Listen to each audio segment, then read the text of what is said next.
Hello, everybody, and welcome to Donkey Interesting, a new feature on my social media channels where I'll be asking questions that are donkey interesting.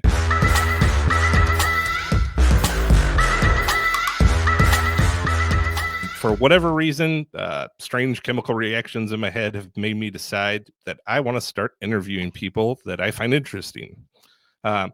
I plan on having guests from all parts of my social media life, including other creators, vendors, and maybe even my wife. This is our first show, and I can't think of a better guest to kick it off than Rod Cable. Rod's a sales and marketing director, or the sales and marketing director with Wisebond Epoxy. But more importantly than that, Rod is a friend that I trust to give me hard feedback. I've known Rod for about 2 years, and we started working together when I got in a bind with some epoxy that I will not use their name.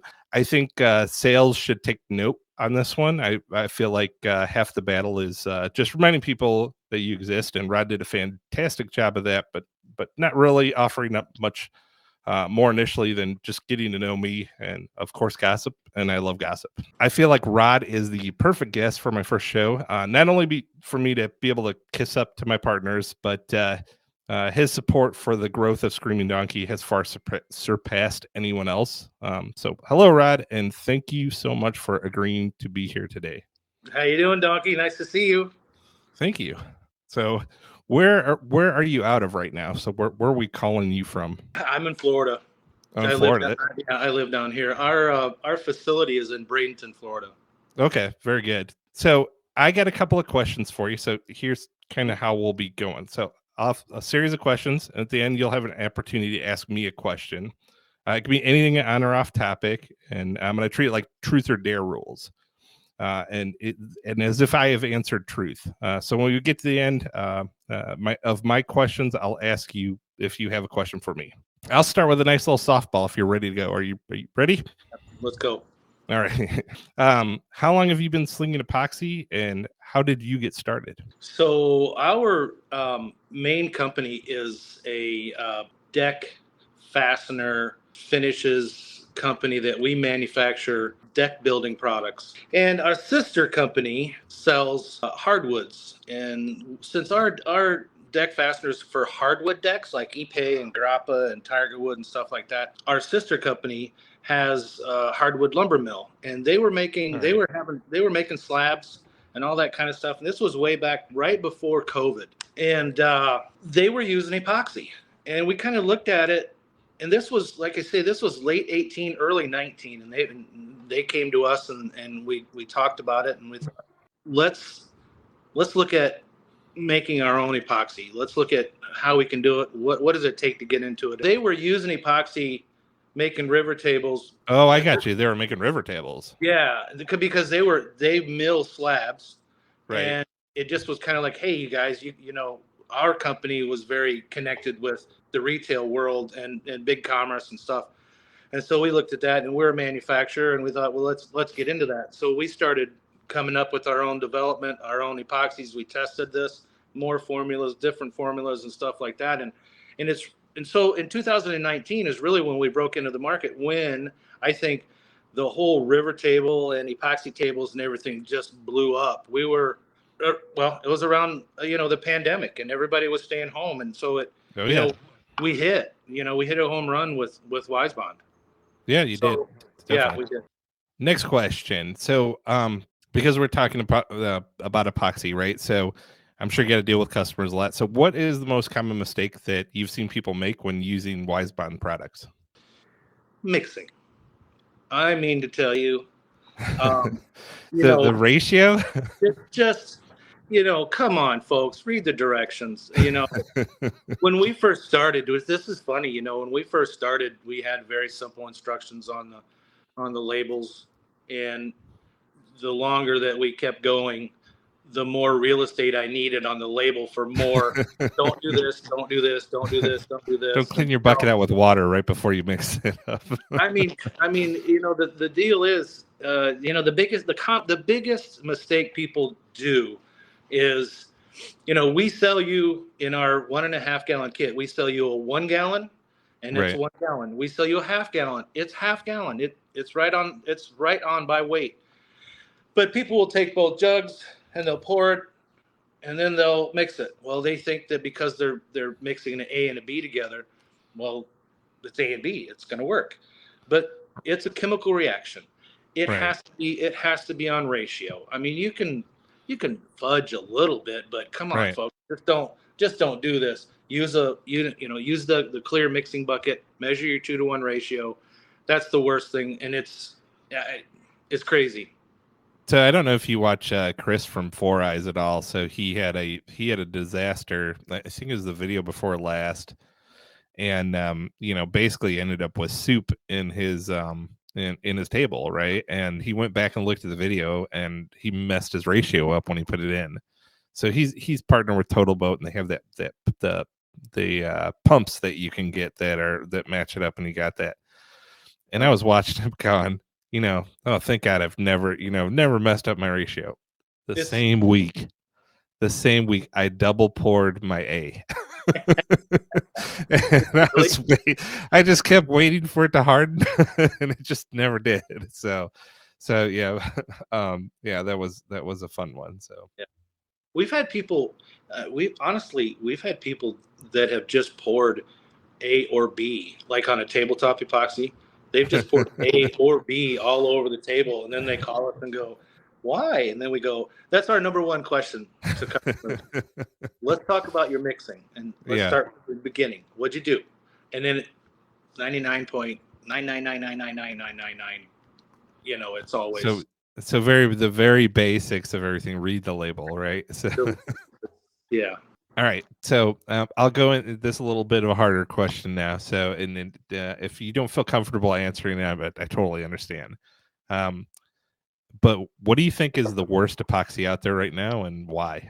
I won't name names or brands, but the worst epoxy out there is. Well, why are they the worst? If you know that they were the worst, why are they the worst? Well, there's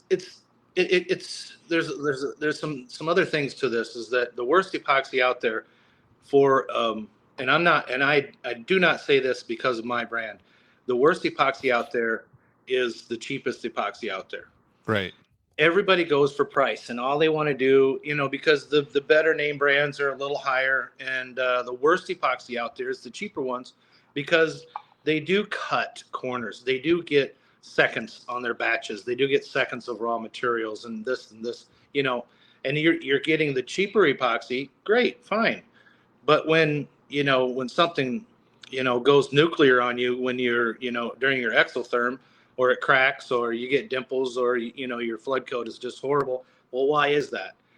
Again, it's the cheaper epoxies, and I know everybody wants to save money. I totally get it, but they're yellow. Their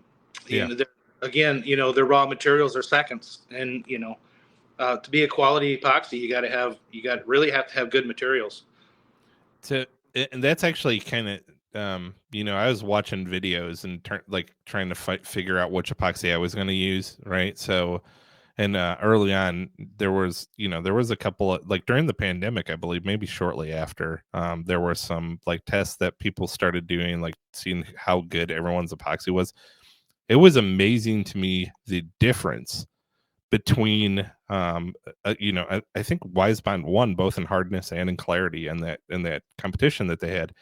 But it was amazing to me that there could be that much difference from what you guys were selling and like the brand that Home Depot was selling at the time. And it was just, I mean, it was night and day. So yeah,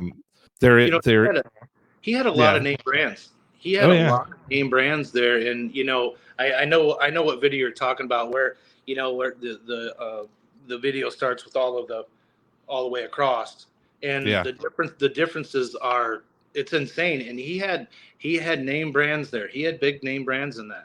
Oh yeah, he didn't shy away.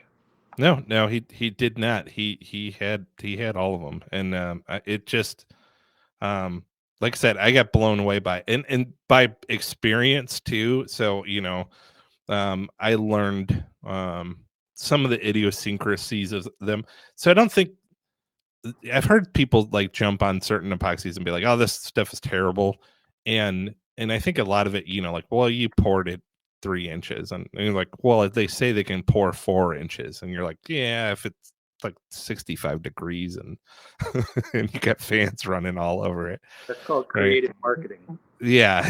So yeah, 65. You could pour 3 or 4 inches in perfect. Like I know for a fact, I'm absolutely positive, without a doubt, I could pour Wisebond 10 inches if I do it in the right conditions, right? Absolutely. So, as far as that goes, anybody could. Yeah. If you do it in the right conditions, and there are so many variables that need to be taken into consideration. Oh yeah. So that's typically when I'm working with an epoxy. That's like one of my. That was early on. Now I don't think I even have asked you that question. As a matter of fact, I never asked like how deep can we pour it, but that was my chief concern, and like they market it that way, and so definitely a little bit of creative marketing going on within the epoxy community though. Yeah, there is. And and unfortunately, some other brands don't really do their best at being honest with their customers. Yeah. I mean, I think you're going to find that in any market, right? Right. I eat the dry. So my day job, and this is why. This is, my wife works in the healthcare field, and my day job does not have a whole lot of drama. So I do engineering, and engineers typically there's not a whole lot going on there, right? I used to work as a technician at a German company, and it was drama galore. And I'd always like to kind of hear it, and I know a lot of people like, I don't want to hear gossip or drama. I eat it up though. I will tell you that. So it's part of the reason I started my like Karen's my Karen's series. So I had a lot of drama when I was dealing with people on customer service level. So I started putting some of my stories out there. So do you have any customer stories that you could share? Yeah. Oh, the most recent one. This was first time pourer calls and he says, yeah, I poured your epoxy last night and it cracked this morning. I'm like, okay, let's talk about your mixing. That's our go-to. We talked about it. He said he mixed in 5-gallon buckets and he poured out of the jugs. And I'm like, okay, all right, that's your problem right there. And so I'm thinking that he's just got this river table. And I said, well, what I've done before to salvage a slab is I'll take a skill saw and put the blade on an angle and I'll cut all the epoxy off. I'll create a live edge and I'll come back and I'll, shape that. And then I can use that slab again if I want. I go through a lot of slabs. And so reclaiming slabs is kind of important. And so I'm trying to help him salvage it. And he says, well, that's not possible. Okay, well, why is that? And he said, well, we have guns in it. I said, okay, wait, back up. So what do you mean you've got guns in it? He said, well, I'm doing this now. Keep this in mind. First time deep pour guy, right? Right. No practice round. Right. So I said, send me pictures. So he sends all these pictures, and I'm like, this was a 10-foot bar by 6 foot or 8 foot or something like that. It's a bar. Right. And it's in a gun club. So he poured this first time pourer, he put 4 guns, older guns. Well, they were nice guns. He put shells in it. He put veteran patches and all kinds of stuff in it and stuff. And, right. And I saw the photos, and everywhere that it could crack, it cracked. And I'm just, I'm horrified. And so that's why he said that wasn't possible. And I said, well, I don't know what to tell you here. You could try to chip all that out of there, but I don't know if that'll work. I mean, so again, he did this first time pour in the gun club bar. In the at the on site. Yeah. And he did all this, and he put all the guns in it, and then it cracked. Well, first of all, his mix was off because they poured again. When you do big batches, if you need a lot of epoxy, you make your small batches in your bucket, your 2-to-1, mix it up, dump it in a 5-gallon, do another one, dump it in a 5-gallon, dump it in, and then if you've got 5 or 6 5-gallons, mix those and then pour them into each other, make it all homogeneous, and then pour your deep pour. So anyway, and that's on our label. So anyway, I said, I think the only way that you can do this is if you cool the room down. Let's say you crank your air down as low as you can get it, cool the room down, get some more deep pour epoxy, and then pour that over the entire thing. And Yeah. let's hope that it seeps down into those cracks, and it'll stay liquid longer and more, and not harden too fast. And it might take 3, 4, 5, 6 days to cure, but it could seep down in those cracks. You still might get refraction from those cracks, but Yeah. that's the only fix that I could think of for it. I felt really bad for him, but you gotta learn this. It is DIY friendly, but it's like painting your house. That's DIY, but you can screw that up too. Yeah. Yeah, I So, know. but we've got a million stories, like that. But that was the latest one, and it was really horrific for me just to listen to somebody that, especially I'm a gun lover and hunting and all that, and it was depressing. Okay, so that's a good segue into the next question. So the next question is, what project do you think that someone should start with? What size? Because I think you and I actually have a difference of opinion on here. So I thought it'd be a good one to bring up. So what do you think someone's first project should be if they're trying to get into deep pour? If you're trying to get into deep pour, Yeah. Just pour. Seriously, just and I don't. I can think that you could probably add some colorant. So what size table would you say, or Not even a what table. type of project? Not even a table. I'm just saying. Yeah, I'm just saying. Do some sort of test. Make a. Yeah, I don't know. Make a coaster. Make something small. Start small. Make a small. Make an ashtray. Make a little. I don't know. Just a little table is fine. You really need to understand epoxy before you can even make a 2 by 3 foot coffee table. We've seen disasters with that where people just, again, aren't reading the instructions and directions and stuff like that. And we get customers calling all the time. Well, I'm going to do this, I'm going to do that, and what do you think of this wood? And I'm like, do a test, make a test, and see what happens. Because if you do this on your final project and you've got questions and you're iffy, do a test. Always test.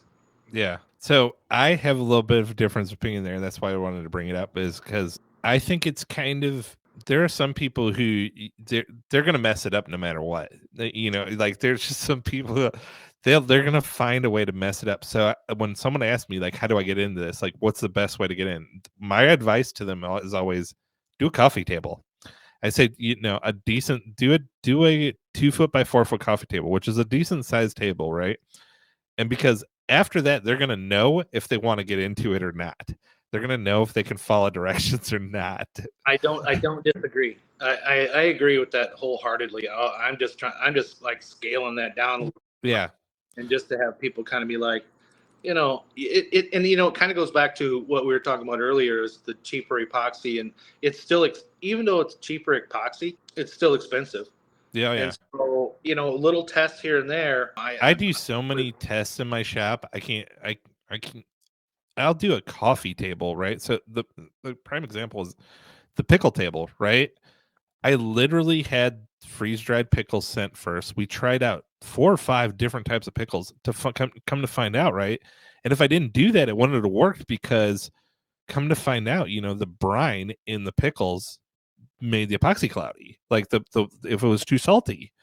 And so we, finding out that we had to use sweet pickles only, and that, it can have a bunch of salt in it because we had to do those tests. And I do that all the time. Like the one time I didn't is when I did some comic book pages, and the pages bled all into the epoxy. That the project was completely ruined. From that point on, I'm like, okay, every time we do this, let's do it on a really small scale. Anytime I'm doing something new, let's do it on a really small scale first. Just kind of see how everything is shaking out with it. But I'm doing tests constantly, and if someone getting in there and be like, first time I'm just gonna pour 4 inches and put a bunch of guns in there, like Yeah, I mean, I understand the thought process behind it, like, because I definitely walked into some things thinking, oh, I got this. but yeah, at this point in my life, there's no way. Like, I test everything. Take a Yeah. little bit of extra time. Yeah, and a very large portion of our customers are first time users, Yeah, and we really take the extra, we go the extra mile to make sure that we're there for them. We try to give as much information as possible. that's awesome. And they could just go to the website and go and ask for help. How do they get help like that? Yeah, it's myself or Epoxy Mike. That's us. When you chat, when you call, when you email, that's us. That's really us. And we're proud of that. We've heard from a lot of people that other brands have you talk to somebody that really doesn't know shit. So last one up, we're gonna go down the line, and I shot you some of the questions beforehand, and we're going down the line saying, what's new coming up for Wisebond, but you responded back with kind of some exciting news, right? So do you want to share that with everyone? What's coming in the future for Wisebond, or actually here now, or here shortly? So this week we're announcing that, and this is a big misnomer in the industry, and it's really important to us. Is that everybody says, "Well, is your epoxy food safe?"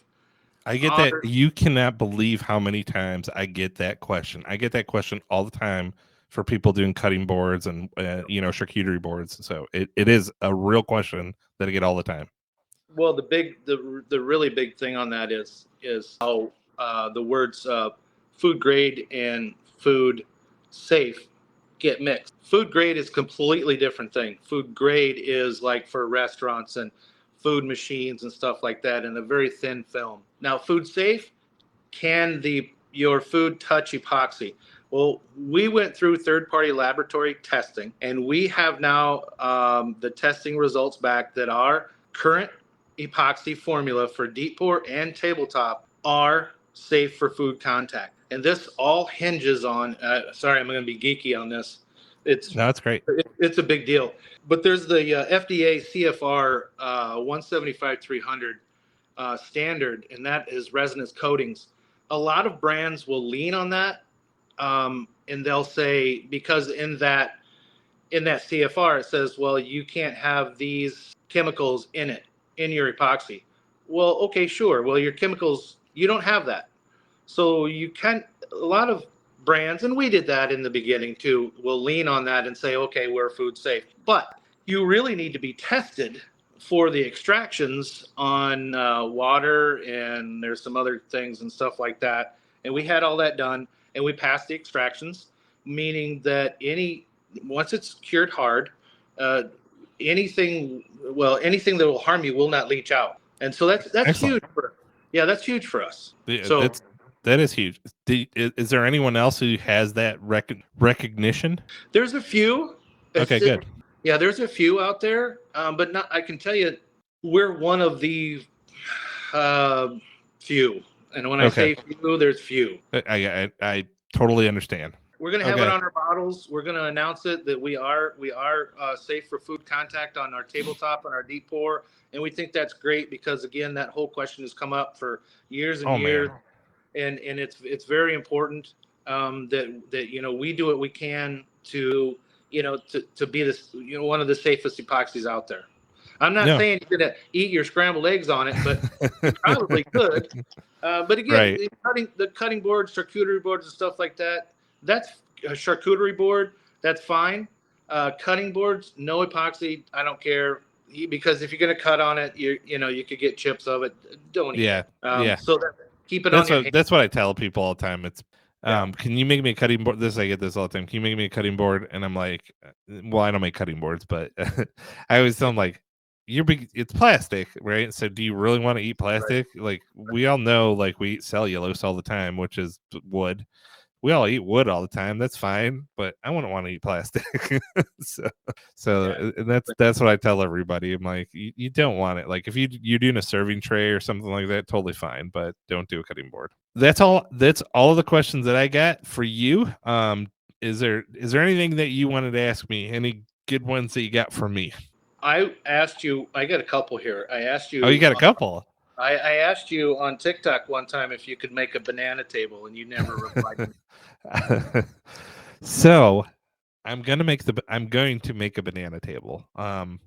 I don't know how, like, I think it's going to end up having to be fake bananas. So we did testing again, and it didn't go very well. So when we went to go freeze dry full bananas, they did not work. Then we all know there's banana chips, right? Like you can buy banana chips at the store. So I will be using some of the banana chips, but I really want to make sure, I mean, because when you put it in epoxy, it looks wet. Anything you put in there is basically it's wet with epoxy, right? And even as it cures, it looks wet.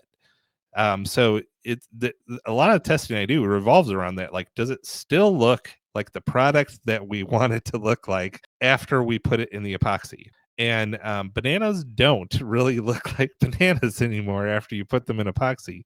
So I'm going to do it. I just have to do some more testing to get it done, and I will start working on it here before the end of November. So I'll be starting to work, because I promised I would start working on it in November, and I will start working on it before the end of November here. Yeah, there will be a banana table. That's cool. Well, and my second question is, I busted your chops one other time about this, and you using those pieces of what do you call it? Not melamine. Ultra high molecular weight polyethylene, UHMWP. Yeah, that kills me. It makes me when I watch you use that in your hot glue and all that. I keep watching you. I'm like, well, it's working, but from my perspective, we build a form, and we build it X, Y, and Z, and then you're just gluing all these pieces of plastic together, and I'm like, I can't watch. I can't watch. And I only silicone it on the outside too. Not even on the inside. Well, okay, so here's I guess, other than just busting your chops because it works, but the pressure of the liquid. I've had a blowout. I had one blowout, and all I did was, like I put a little tiny piece, like where I have a seam now, and I haven't had a blowout since. Wow. Yeah. So I don't recommend anyone does it the way that I do it. As a matter of fact, when anybody asks me how to build a mold, I usually point them back to Cam's videos and say, hey, use melamine and and build it out of melamine and tape and whatnot. Because the way that I do it, to buy that UHMW polyethylene in the first place, it's expensive. So unless you're going to do 3 or 4 tables, it just doesn't make sense for most people. Yeah. But I went down this line to get faster at building my molds. I realized it was taking me a long time to build the molds. So I figured I'm going to experiment with a bunch of different things until I get faster with it. And that's what I came up with. Is I don't put any, like the whole thing isn't built in a box. Like I just basically silicone the wood to the table, right? I silicone the wood to the table, and I fill in any gaps with UHMW polyethylene and hot glue it in. But the hot glue just holds it in place, and the silicone seals it. The part that a lot of people miss that on there is I always put tabletop epoxy down first, and that tabletop epoxy, I get leaks, but when tabletop epoxy leaks out, you get teaspoons leaking out because it's so thick, it clogs it up. I get leaks, and that clogs up my leaks, and then I pour the deep pour on. So and that's why you notice there's no cauls. I have no cauls on top of my pours either. When I pour, like everyone's like, how do you hold that down? I'm like, I've glued it to the table is basically what I did first. So I glue it all down, and then I pour. So there's one more step in the process, but it is cheaper too, because then I don't have deep pour epoxy seep under my wood and into my wood. Yeah. So tabletop epoxy is, cheaper. Everyone's is cheaper, but even by the gallon. And not only that, it doesn't really seep into wood as much as the deep pour does either. So it prevents you from losing a bunch of epoxy to the wood. So I would say if you're going to do multiple and you have not tried out the way that I do it, you're throwing money away on epoxy. Well, that tabletop's great. Yeah, absolutely smart to do it that way. And we do that once in a while as well, depending on what we're doing. I actually saw some of our friends doing it recently. So definitely I have, they're paying attention enough now to me to where I just say, I think I've probably said it outright. You're dumb if you're not doing this now at this point. I think they've paid attention because in some circumstances it makes sense. It starts making sense. And I'm not talking about just saving money or whatnot. Like for the DIYer, I think it makes total sense for the DIYer because it's cheaper. But for us, it makes sense because there are some scenarios where you're pouring and you're really pressed on like how you're not going to get a leak in that area because you had to build some weird crooked mold or whatever. So I think that's where it really comes in handy is when your mold is kind of suspect. And my molds are all suspect, so so it makes it well. Yeah. Well, that's good. That's a great tip. Thank you so much for your time, Rod. Thanks for coming on. I really do appreciate it. Why don't you finish this off and tell us where we can get a hold of you, or and where to go for some Wisebond products. It's just wisebond.com, wisebond.com, and all of our communication is right. It's either with me or Epoxy Mike, and again, chats, emails, phone calls go right to us. We've got, and you can buy right online there. You can buy at all of the big box stores. You can buy on Amazon.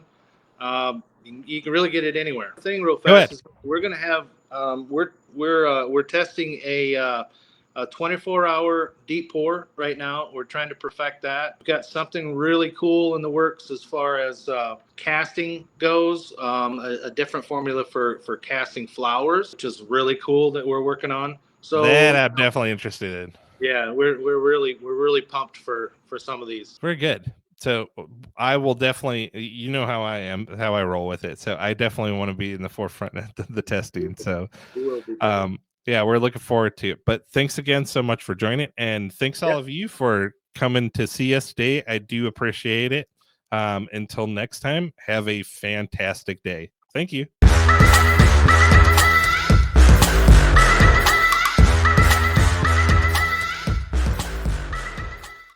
Hello everybody, this is the Donkey from Screaming Donkey Woodwork, and today I'm going to show you how I built the Cthulhu table.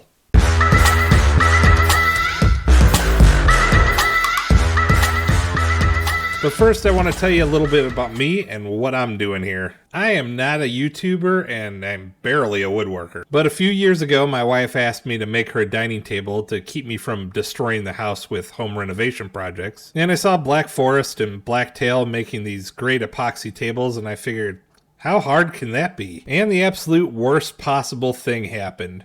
Like a gambler who walks into a casino and hits the jackpot on the first pull.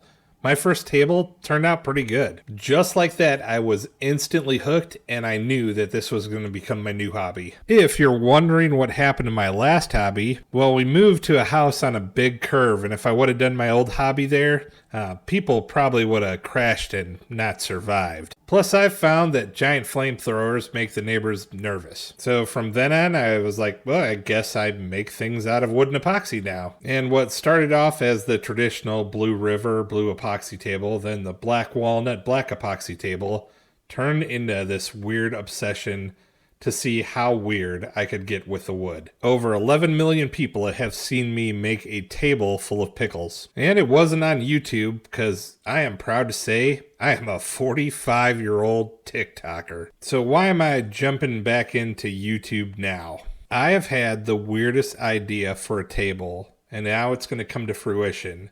And I wanted to share it across all social media platforms. So I'm on a bit of a journey to get monetized by YouTube. I got enough followers on YouTube after my first day of asking people on TikTok to follow me on YouTube.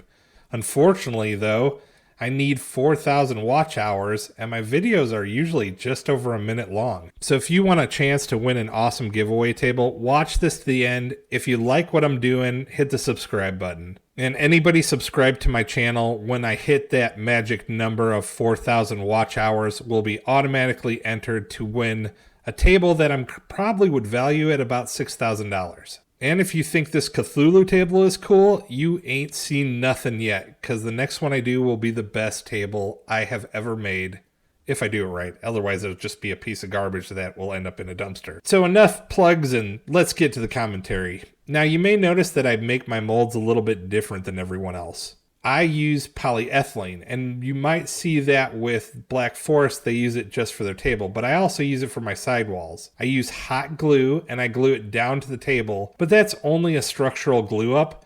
The real sealing comes from that thick layer of silicone that you see me putting around the edges. And funny enough, I've gotten popular enough to where I have some pro friends now, and any pro friends who see how I make my molds say, that is ridiculous and it won't hold up, but I rarely have leaks, and anytime I have had a leak, it's because I didn't let the silicone cure for at least 24 hours. It's not 22 hours, 21 hours, it's at least 24. And here is the secret last step to my mold making process. This is tabletop epoxy, and I use pretty much exclusively Wisebond epoxy.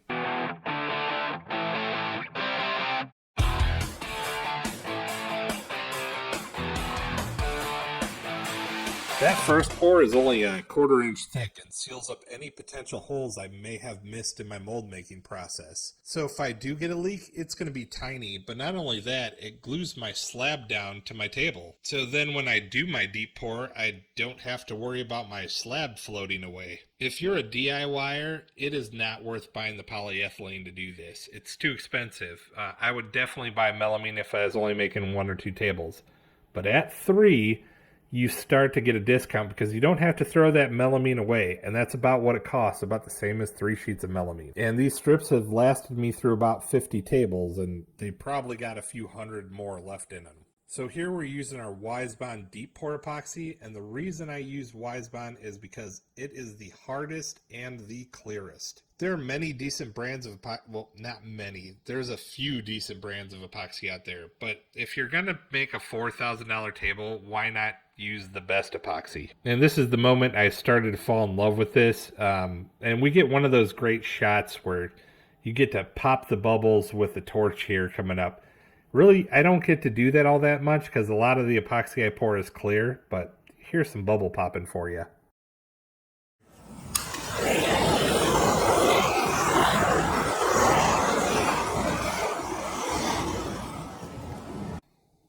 Really, with a good deep pour, that popping is completely unnecessary because those bubbles will pop on their own.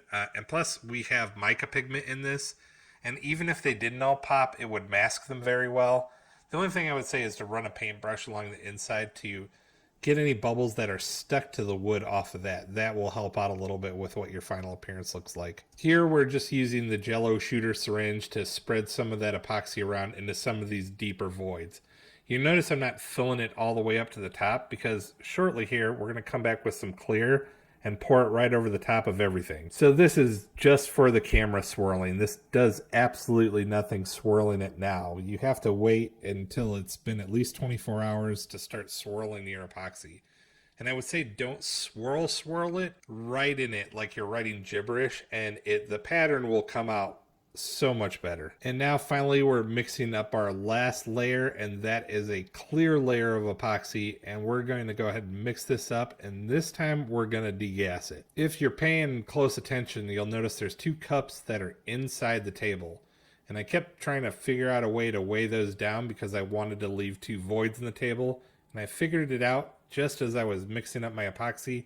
I asked my wife to bring me a Coke. So she brought me 2 because sugar is the slow killer, and she is slowly trying to kill me. But I thwarted her effort by using the Coke cans to weigh down the cups inside the table to create our void. And I threw it in the degasser, which is just a vacuum chamber. Don't leave the mixing stick in there. That was just stupid, and it makes it take longer to degas. So it's not really necessary to degas every deep pour epoxy, especially Wisebond, but I am so used to doing it, I'm going to continue to do it. I always have good results when I do it, but I know plenty of people who do it without degassing, and their stuff turns out just fine. At this point, it's paranoia, and I'm going to do it just for that reason. I figure if you don't mix a whole lot of air in, would probably help it release all the bubbles after your pour. Just remember that not all epoxies are equal, and some you got to degas with. And here we're going to let the air back in. It's always a nice little hissing sound. 3, 2, 1.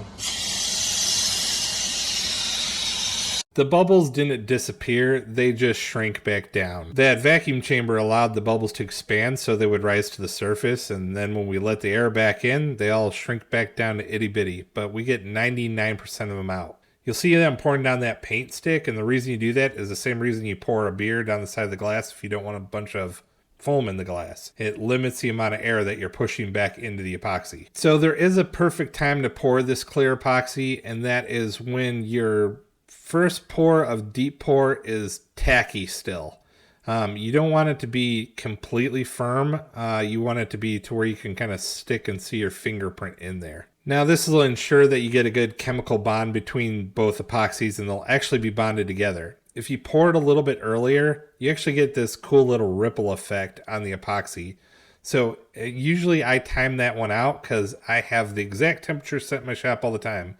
But if you need to test it, it's when your epoxy is about the consistency of toothpaste. And that is also the last time when you should do your last swirl, is when it's about the consistency of toothpaste. Now this epoxy poured a little bit foggy, and I had been noticing this for a few weeks that every pour that I was doing was just a little bit foggy. It was concerning, but I didn't panic, and in the end I did figure out what it was, and basically I was just leaving my epoxy in front of my air conditioning unit, and it was getting a little cold, and then it was heating back up.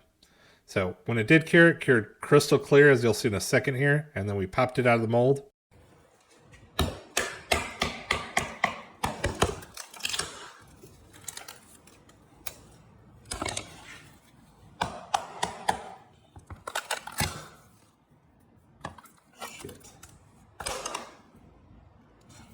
Well, hopefully when we try it.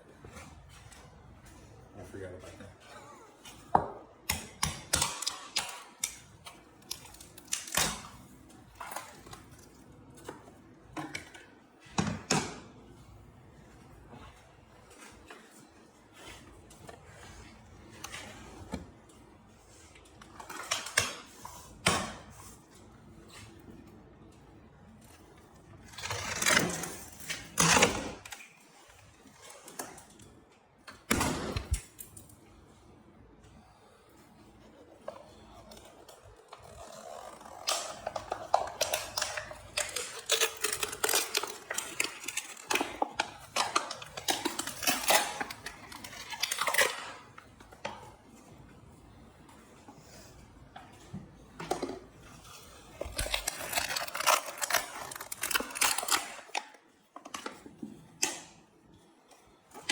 That part is so completely satisfying. I love the way that sounds, and I wanted you to be able to hear it firsthand too. Now, this part does not sound satisfying at all, and you definitely want to be wearing hearing protection around the CNC machine. Now, I know I will say a bunch of times, this is not a job, this is a hobby, and you're going to be like, oh yeah, sure, it's a hobby. You got that nice big old CNC there. Well, this is just a step above a hobbyist CNC. It's an Avid CNC, cost me about $12,000, and it was a whole lot cheaper than all the other tools that it ended up replacing. I don't have a cabinet shop around me that's willing to sell some time on their equipment, so this is my way of flattening my oversized drum sander, and not to mention my jointer all in one. So you can see here that I'm starting to flatten out everything and kind of have to go back and forth behind the table, and what I'm doing there is I am resetting the VFD because I'm pushing it too hard and stopping the motor a bunch of times. For me, that first pass is always the doozy because you're establishing, a nice flat surface for everything to cut across afterwards. So if I go a little bit aggressive here, then I can go right into a pattern cut and I don't have to sit there and babysit the equipment. I mean, I still do because it's a CNC and it's super cool to watch. I get drawn into it like it hypnotizes me. Same thing with degassing too. I always find myself just kind of standing there staring at it. And you may notice I mentioned my wife earlier. She's always with me on lives, really just standing there making fun of me the whole time. But we call her Mrs. the Donkey. And that's because we're very creative and we can come up with unique and original names. And you may hear me mention Barracuda from time to time, and that is Becca Barracuda. I'm actually Dan, so I go by the Donkey on TikTok, so that's what everybody knows me by. I don't mind if you call me either. You call me Danny, you call me the donkey, you can call me Donkey. I'm cool with all of those. But Barracuda Becca is our associate woodworker, and she helps me do pretty much everything in the shop. So after I got it good and flat, I wanted to go ahead and cut it down to size because I was going to have to make some cuts on the CNC, and I needed nice square reference endpoints for it. Thankfully, with this cut here, we took off the area where I forgot to pour epoxy, and it was null and void. I didn't have to go back and turn the table on its side and re-pour it, which I was worried about the whole time. And this is the last time I used my Evolution track saw. So if you're looking for an entry-level track saw, I cannot recommend this one high enough. So the next step is putting Cthulhu in the table, and I'm going to let my narrator from TikTok tell the story. Hello, everybody. So for the first time ever, I commissioned an artist. And this is specifically for the Cthulhu table. So I'm not a terrible digital artist, but I really wanted something special this time around, and I thought it was a little bit more than I could handle. So the work that you see being drawn now is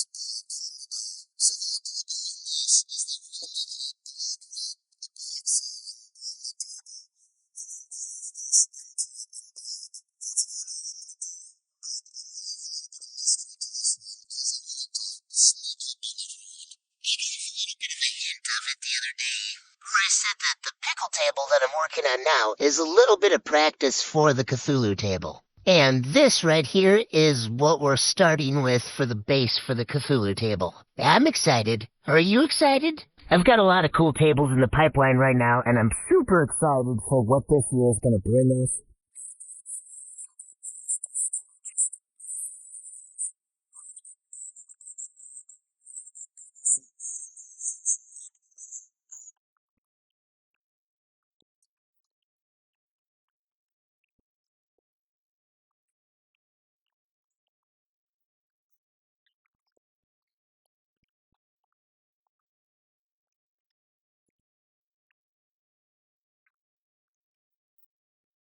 So I actually hire all my artists on a royalty basis and usually give them a 2-table advance or promise them that it'll be at least 2 tables. I know when it's going to happen and when it's not, and even so, I'll probably honor it on that anyway. And we go through that, and actually, he just met his 2-table advance, and then he gets $5 per t-shirt that we sell. And every time that hits $100, I will send it to the artist. And I'm just about to cut Call Me Day his first check. I'm guessing he's going to be surprised because, like I talked to him the once, send him the 250 advance, send him the second 250, and he's probably thinking he's never going to hear from me again. But we've sold a few of these. Hopefully we'll sell a few more because I would love to cut him a check for like $2,000. So for any of the woodworking geeks out there interested what kind of bits I'm using, the first bit that I used was a 1/4 inch. The second bit that I use is a 60-degree V bit. And if you see the lines in the top of the table there, those are from the flattening, and really they're flat, but you get lines on them kind of like when you mow the grass. The particles on the top push opposite directions. So it's still flat, but it looks like it's not, but it is completely flat. After we got Cthulhu all put in, there was still some voids there and a lot of bed heads show up. What the hell's going on with my hair? So I finished filling in all the little holes with CA glue, and I cannot stop looking at my hair. I look completely deranged. I must have like rolled right out of bed before. It looks like it's daylight, so I probably just rolled right out of bed and started making this video. So what I should be saying here is that I mixed up some tabletop epoxy and we used it to fill in the top of the table, but that's not what happened at all. I mixed up some deep pour epoxy because I was out of tabletop epoxy. As always, I blame someone else, so thanks a lot, Rod. But those cup holders were the right size to hold it, and it made me think, man, I should make like every coffee table for myself with like cup holders built into it. After 4 or 5 days, it was good enough to sand it flat. I got that 3M sander. I love that thing, by the way. And you might be asking yourself why I was doing all of this on my CNC table, and the reality of it is I'm a garage shop and I literally just ran out of table space, and this was the only place that I had left to do it. And I'm doing this first sanding because I'm going to be doing another pour. So if you count them up, we've done 3 pours already and we still got 2 more to go. And one is to fill in any low spots, and the other one is going to be to fill in those runes around the Cthulhu. I'm getting into my own with all these multi-layers and multi-textures within the table, and one more element that we can add right away to this is some burning.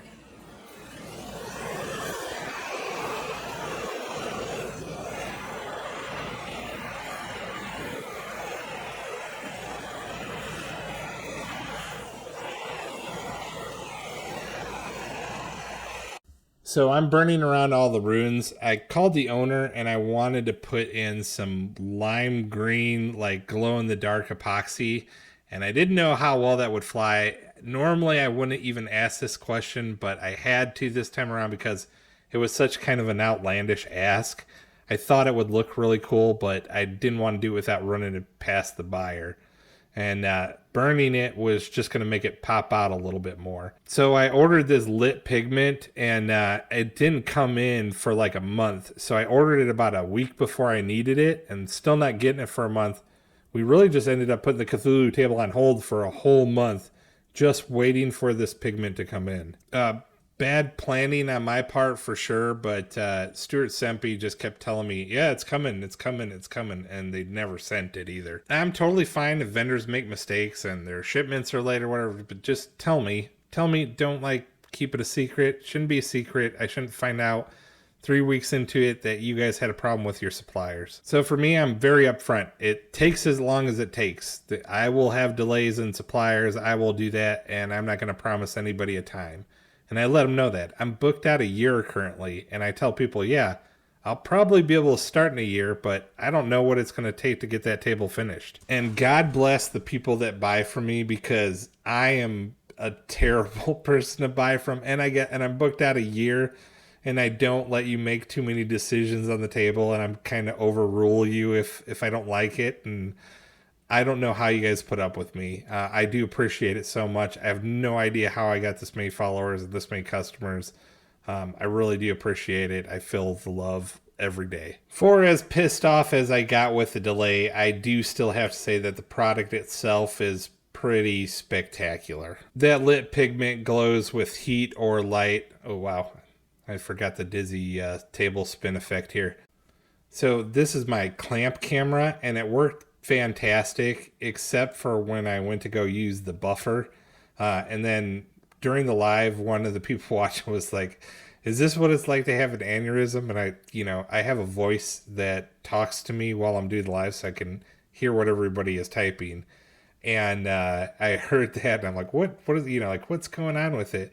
And I look at the video, and it's just like, it is the weirdest shake that was going on with the camera when we were doing the buffing there.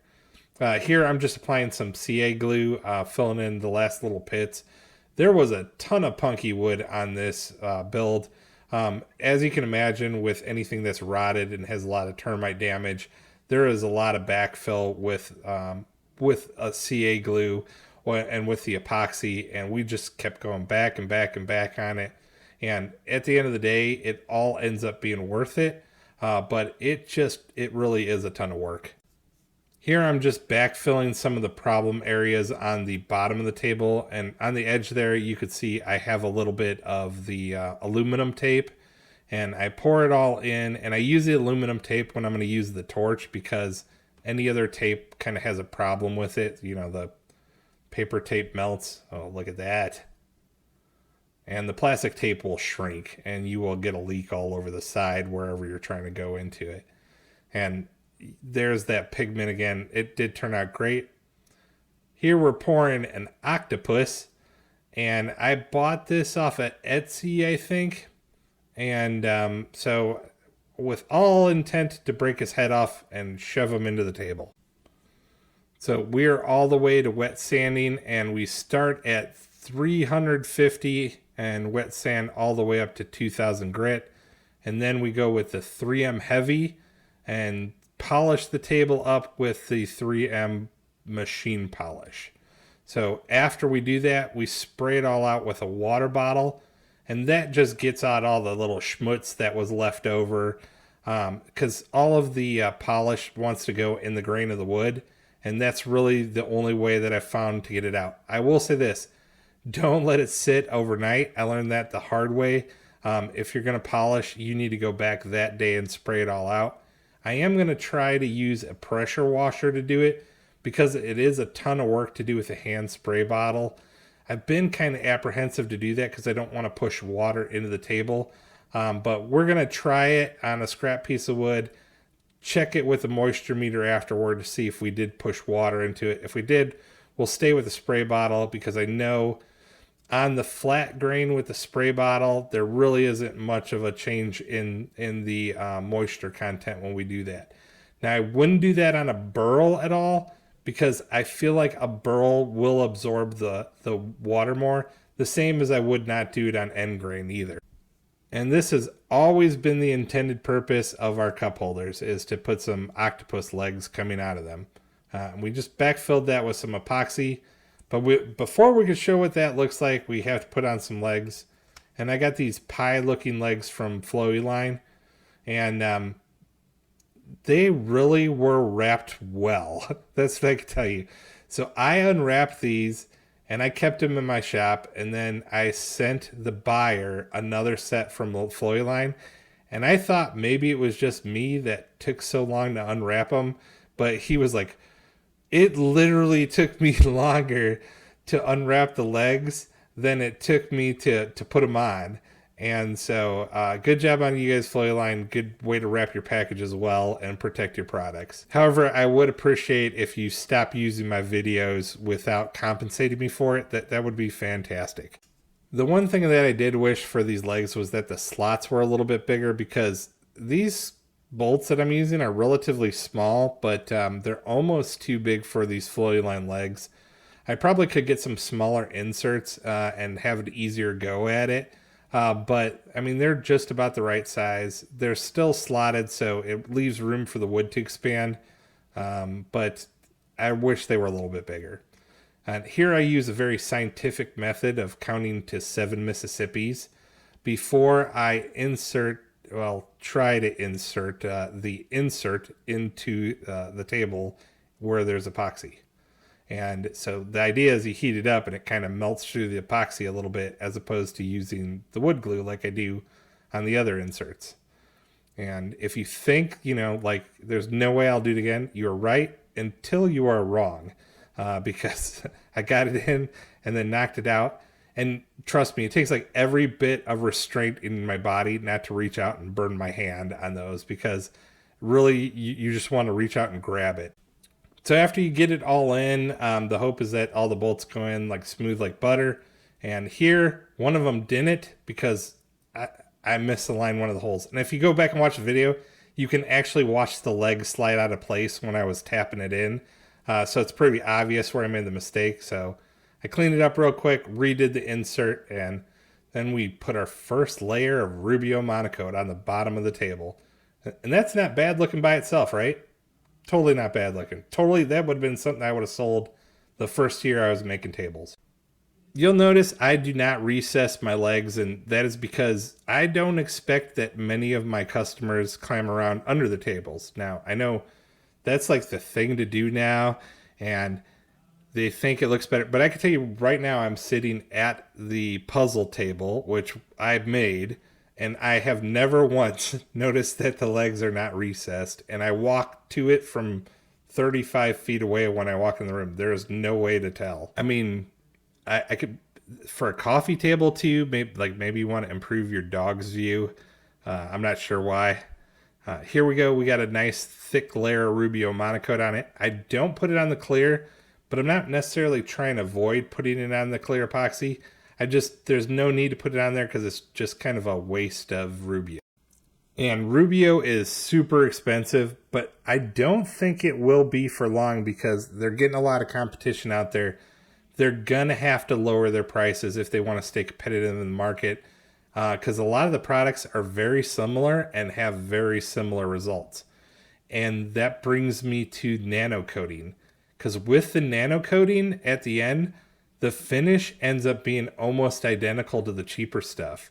So my next purchase will be a linseed based oil, but it probably will not be Rubio anymore. The game changed a little bit, and, Rubio did not do a whole lot for those of us that were pushing their product because it was the best. And now, unfortunately, with these nano coats, it's not the best. Here's our finished product. I absolutely loved this table. If my wife would have let me put it in my office, I definitely would have. I probably would have stolen it, but the buyers are really happy with it. Tell me what you guys think. Give me a like, share, subscribe. Do all that stuff if you like what I did. If you don't, leave me a comment and tell me how terrible I am. Either way, get weird with wood.